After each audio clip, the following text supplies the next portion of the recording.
From a general who hides so far behind the front lines that his own officers can barely find him, to a commander removed from combat after a series of disastrous failures, to the man whose leadership turns America's first major battle against Germany into a humiliating defeat. These are the 5 worst American generals of World War II, and number one's failures still shock military historians today. Chapter 5. John C. H. Lee, June 1944. Thousands of Allied soldiers storm the beaches of Normandy while tanks, trucks, fuel, ammunition, and food begin pouring into France behind them. Winning the invasion is not the hardest part. Keeping millions of soldiers supplied is. Without a constant flow of fuel and ammunition, the Allied advance would grind to a halt within days. Every mile toward Germany depends on an enormous logistics network stretching from England to the front lines. But one question quickly begins spreading among senior officers. How does one of the most important generals in Europe become one of its most controversial? John C. H. Lee is not an infantry commander charging across battlefields. He's the head of the Communications Zone, the organization responsible for supplying nearly every American soldier fighting in Northwest Europe. On paper, it's one of the most important commands of the entire war. If Lee succeeds, Allied armies keep moving. If he fails, the invasion could stall. But problems begin appearing almost immediately.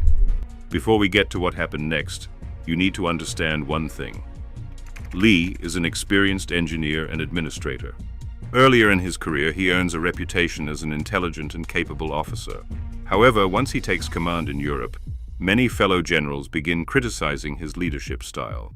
Instead of maintaining close working relationships with frontline commanders, Lee often surrounds himself with unnecessary ceremony and an unusually elaborate headquarters.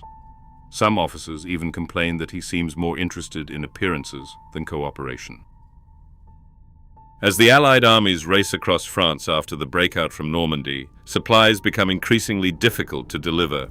Fuel shortages begin slowing American armored divisions. Although many of these problems are caused by the incredible speed of the Allied advance, and not by Lee alone, his inability to maintain strong relationships with other commanders only makes tensions worse. General Omar Bradley frequently clashes with him over priorities, while General Dwight Eisenhower is forced to mediate disagreements inside his own command structure. The logistics system ultimately succeeds. Millions of tons of supplies reach Allied forces before the war ends. But historians continue debating how much of that success comes from the organization itself rather than Lee's personal leadership. By Germany's surrender, his reputation among many senior officers has suffered badly. His army wins. His leadership never fully does. But while one general spends the war fighting criticism behind the front lines, the next commander makes mistakes that cost lives on the battlefield itself. If you're enjoying this documentary, subscribe for more military history every week. Chapter 4. Orlando Ward, November 1942. For the first time in the war, American soldiers are facing experienced German forces in North Africa. Many are young. Most have never fought in combat before. Across the desert, veteran German units under Field Marshal Erwin Rommel are waiting for them. The outcome will shape how the world views the United States Army. But one question hangs over the battlefield.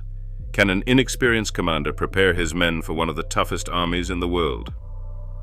Orlando Ward commands the 1st Armored Division, America's premier armored force in North Africa. His mission is enormous.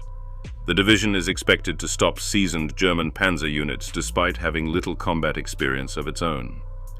From the beginning, Ward faces problems that are difficult for any commander to solve.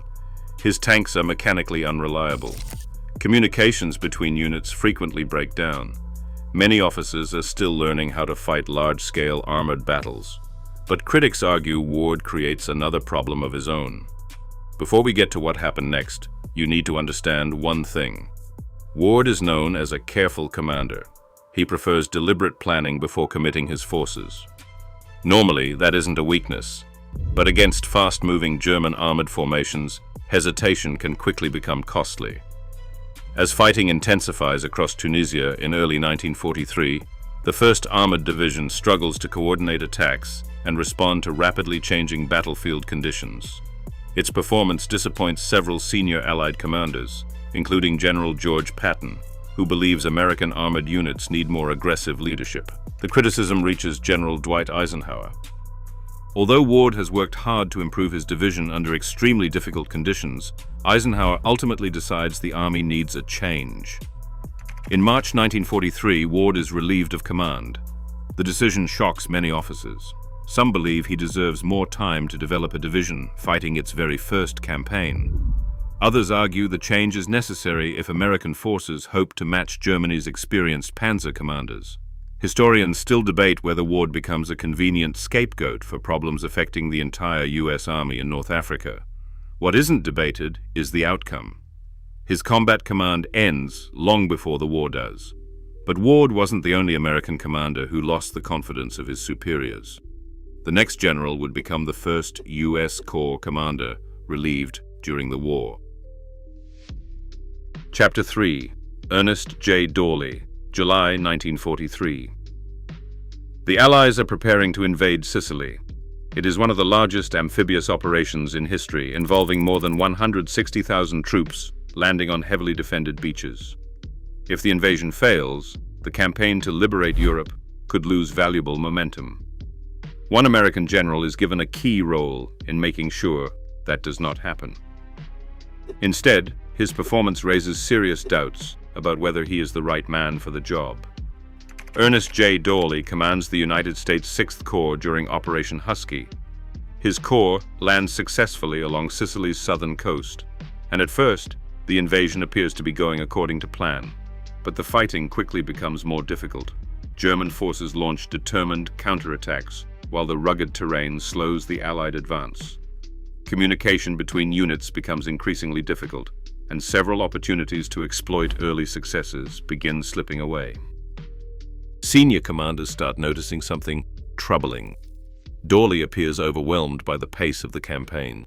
Rather than pushing aggressively when opportunities arise, his headquarters becomes known for slow decision-making and poor coordination. Reports from the front often take too long to produce meaningful action, allowing German units to regroup and withdraw. General George Patton, commanding the U.S. 7th Army, grows increasingly frustrated. Patton expects his corps commanders to move quickly and seize the initiative.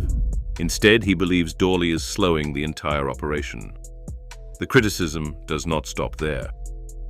General Omar Bradley later writes that Dawley lacked the confidence and decisiveness needed for high-level combat command. Even General Dwight Eisenhower begins questioning whether he should remain in such an important position. The breaking point comes after the Sicily campaign. Although the Allies successfully capture the island, Patton recommends replacing Dawley. Eisenhower agrees. In August 1943, Dawley is relieved of command, the first American Corps commander removed from combat during World War II. It is a humiliating end for an officer who had spent decades building his military career. To his credit, Dawley continues serving the Army in administrative assignments for the rest of the war. But he never again commands troops in combat.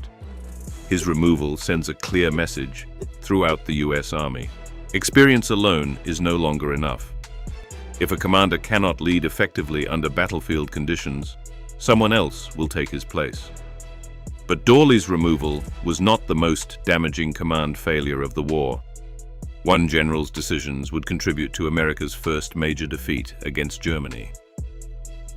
Chapter 2. Lloyd Fredendall, February 1943. American forces are fighting their first major battle against Germany in the mountains of western Tunisia. Waiting for them are some of the most experienced soldiers in Europe. Within days, everything begins falling apart.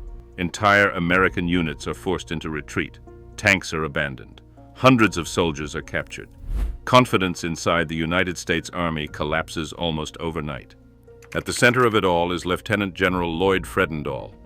As commander of the United States Second Corps, Fredendall is responsible for nearly 80,000 American troops defending central Tunisia. It is one of the most important commands in the North African campaign. But almost immediately, concerns begin surfacing about the way he leads. Unlike many senior commanders, Fredendall rarely visits the front lines. Instead, he establishes an enormous headquarters inside a reinforced bunker, nearly 70 miles behind the fighting. Built deep into the side of a ravine, it includes tunnels, offices, and living quarters so elaborate that many officers quietly question why so much effort is being spent on headquarters instead of the battlefield. His command style only adds to the confusion. Rather than issuing simple, direct orders, Fredendall often writes long, overly complicated instructions, filled with coded language and unclear objectives. Subordinate commanders are sometimes left trying to interpret what he actually wants them to do. Those weaknesses become impossible to ignore when German forces strike at Kasserine Pass. Led by Field Marshal Erwin Rommel, German armored units exploit gaps between American positions and overwhelm isolated defenses. Several American formations are defeated one after another before they can effectively support each other. Not every failure belongs to Fredendall. American troops are inexperienced, equipment is still being tested in combat, and German forces possess years of battlefield experience. Even so, many senior officers conclude that poor leadership made an already difficult situation much worse. General Dwight Eisenhower reaches the same conclusion. Just weeks after the battle, Fredendall is relieved of command and replaced by George S. Patton. The transformation is immediate. Patton restores discipline, pushes commanders closer to the front, and rebuilds the confidence of the Second Corps. By the end of the North African campaign, the same force that had struggled at Kasserine is performing far more effectively. For many historians, Fredendall has become the symbol of America's painful learning curve during World War II. His removal marked a turning point, proving that ineffective leadership would no longer be tolerated, even at the highest levels. But one general's failures stand above them all. Chapter 1. Charles P. Hall. By late 1944, the United States Army is no longer an inexperienced fighting force. American troops have fought across North Africa, Sicily, France, and are now pushing toward Germany itself. The mistakes of the early war are supposed to be behind them. But one corps commander is about to prove that poor leadership can still threaten an entire campaign. Lieutenant General Charles P. Hall commands the 8th Corps during one of the most difficult periods of the European campaign. Unlike some of the generals on this list, Hall isn't known for flashy decisions or public controversy. In fact, he earns a reputation as a respected trainer before the war and helps prepare thousands of soldiers for combat. Leading troops in battle, however, is a different challenge. Everything comes to a head during the Battle of the Hurtgen Forest, one of the longest and bloodiest battles ever fought by the U.S. Army. The terrain is a nightmare. Dense forests block visibility, artillery shells explode in the treetops, and muddy roads make it difficult to move tanks and supplies. German defenders know every hill, trail, and defensive position. Even experienced commanders struggle. Hall's corps suffers from slow coordination, communication problems, and costly attacks that produce little progress. American units repeatedly assault heavily defended positions, taking significant casualties while gaining very little ground. To be fair, Hall isn't fighting under normal circumstances. The Hurtgen Forest proves disastrous for nearly every American formation committed there, regardless of who commands them. The weather, terrain, and determined German resistance combine to create one of the toughest battlefields of the entire war. Still, senior commanders begin questioning Hall's ability to lead during fast-moving operations. General Omar Bradley eventually concludes that 8th Corps needs new leadership. In December 1944, just before the German Ardennes offensive, better known as the Battle of the Bulge, Hall is relieved of his command and replaced by Major General Troy H. Middleton. The timing couldn't have been more important. Only days later, Middleton leads 8th Corps during Germany's surprise offensive and plays a key role in slowing the German advance. Hall never commands another combat corps. His removal quietly marks the end of a career that had once shown great promise. World War II proved that experience and seniority could earn a general command.